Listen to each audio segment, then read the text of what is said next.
Welcome back, Sebastian here. So today I want to look at the 10 most improved teams in Formula One since 2015.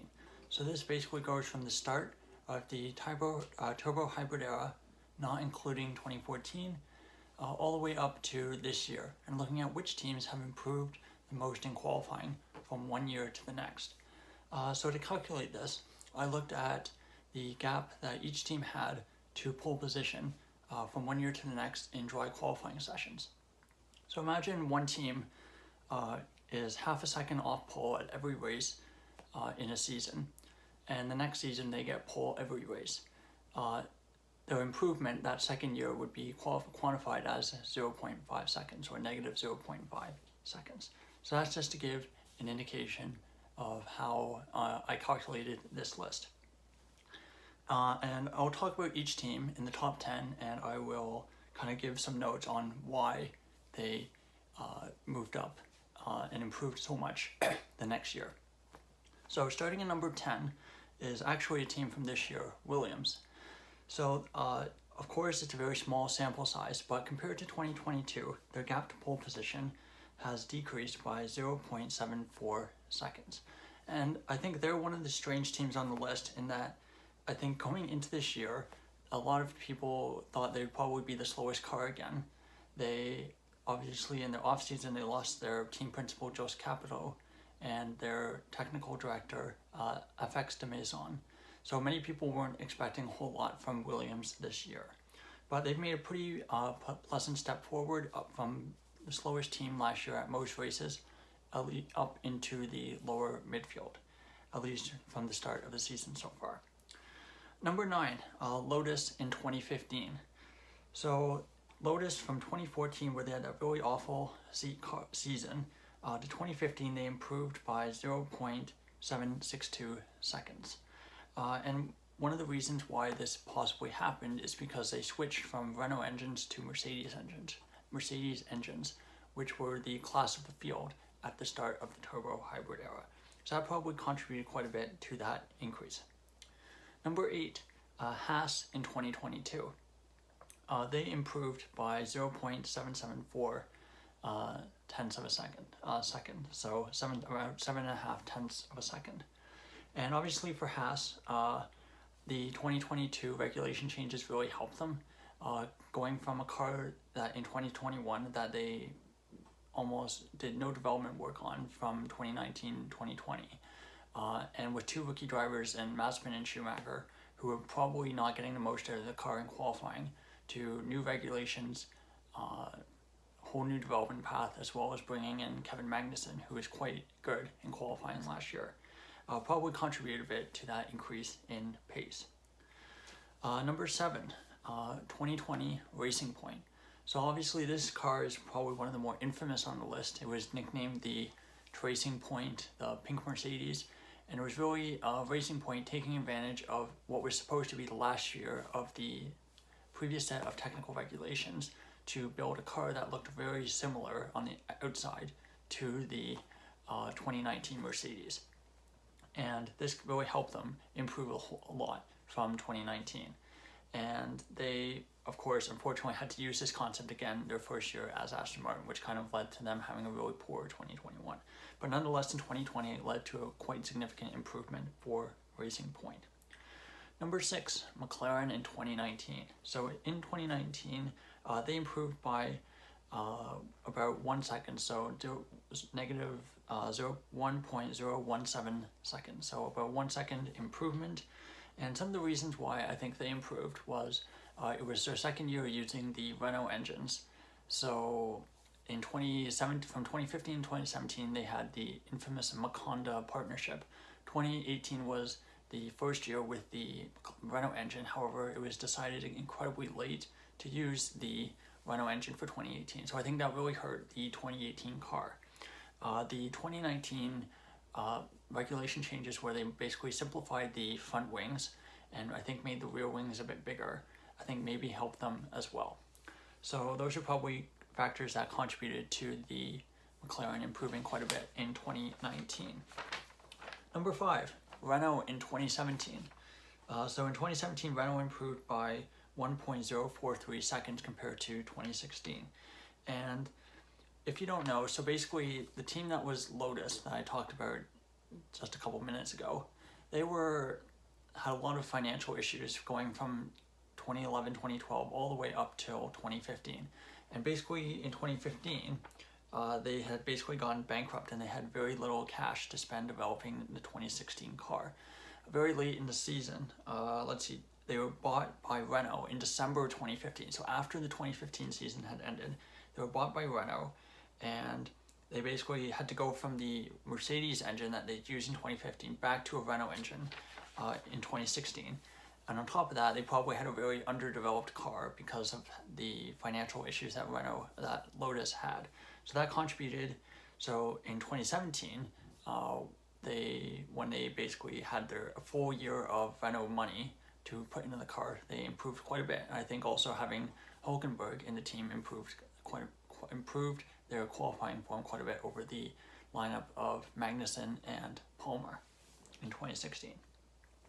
Number 4, Sauber in 2018. So in 2018, Sauber improved from 2017 by 1.285 seconds. There's several reasons, I think, for this improvement. They finally got up-to-date engines. So back in 2017, customer engine providers did not have to provide an up-to-date engine to their customers. So Ferrari often gave their customers a year-old engine because they were worried that they were going to compete with the works Ferrari team. So in 2017, Sauber, partially because of financial difficulties, had to use 2016 Ferrari engines. So they were much slower and they were horribly off the pace in 2017. 2018, with the Alfa Romeo title sponsorship, as well as I think the rules changing, they had to use up-to-date 2018 Ferrari engines, which were quite good that year. I think also another thing that may have caused their improvement was signing Charles Leclerc, going from Marcus Ericsson and Pascal Wehrlein, who are by no means bad drivers, to Marcus Ericsson and Charles Leclerc probably improved their qualifying form overall. Number 3, Williams in 2020. So second time Williams shows up on this list. They improved from 2019 by 1.388 seconds. And of course, in Williams, this is less about saying how good their 2020 was and more about how bad their 2019 was. In 2019, they missed the first 2.5 days of winter testing, and because the car was not ready, they had tons of operational issues getting the car ready, and the car was incredibly slow when it did show up. I remember the first half season, they were routinely 3 to 4 seconds off the pole position time in qualifying. Second half of the season was a bit better, and this is even with a driver of George Russell's caliber driving that car. So again, pretty poor year by Williams. Still a bad year relative to pole position time in 2020, but still an improvement nonetheless. So number 2, and my inspiration for making this video and the colors of the team that I'm wearing, Aston Martin. So they've improved from 2022 by 1.437 seconds compared to in terms of the gap to the pole time. And they're also a really interesting one where it's very unclear. There aren't a whole lot of big reasons, like I've mentioned with the other teams, that explain why they've improved so much. Of course, Lawrence Stroll's money, the investment of Lawrence Stroll's money kind of coming to fruition, Alonso coming to the team, I think maybe he may be a bit better in qualifying than Vettel. I think also, probably the reason that's cited by most people, and I think the reason that I agree with, is the signing of the new technical director from Red Bull, whose name escapes me. One second, let me just make sure I get his name so that we can move on. Alright, so I finally remembered what his name was. Dan Fallows, right? Yes. So technical director from Red Bull, Dan Fallows, and he came on April 2022, and I think he noticed right away that there was problems with the car and things he didn't like with it. And so I think him having full year in the team and having a lot of input into this year's 2023 car, I think led to a quite substantial improvement, which I think really shows how wrong Aston Martin got the 2022 car, that they were able to make such a massive improvement. And number 1 may surprise you, but it's actually Manor in 2016, who improved from 2015 when they were Marussia Manor by a whopping 2.256 seconds.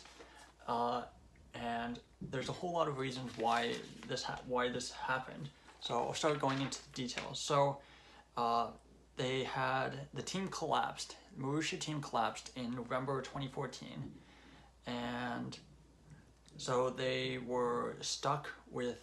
So they collapsed in 2014, and they had a very outdated chassis and power unit that they were using in 2015, and they had an absolutely awful 2015 car.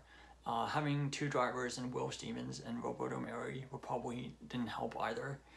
And in 2016, they had a bit of investment from the new owners who rebranded the team as Manor. And they also switched to Mercedes engines, which were at the time still the best engines in the field. And I think those kind of things, along with having Pascal Wehrlein in the team, contributing some pretty good qualifying performances in his 1 year with Manor, contribute to that massive step up. So now looking at these 10 teams, most of them are going from either really bad back marker to back marker, or from back marker to lower midfield. And Aston Martin, I think, maybe along with the Racing Point in 2020, are the only teams on this list who have gone from midfield to arguably a front-running car, which I think has shown just how impressive Aston Martin's turnover from 2022 to 2023 is. The fact that they're able to make up that much ground from a position of not really strength, but from a much stronger position than some of the other teams on this list. And being able to make that much of an improvement in 1 year really shows how much I think the new Formula One may contribute with a cost cap, these sliding wind tunnel scale, may contribute to these massive changes from year to year, as teams are a bit more limited in terms of development from season to season. I think as we continue to see the big teams at the top be hindered with this wind tunnel limits, teams from the midfield may be able to jump up to the front, fight at the front more easily than they did in the past, and we may see some of these big gaps in the years to come with maybe teams like Alpine, McLaren, or even Audi when they eventually join. So that's all for today's video. Thank you so much for watching, and please like if you enjoyed, and please subscribe if you want to see more content in the future. Thank you so much for watching, and goodbye.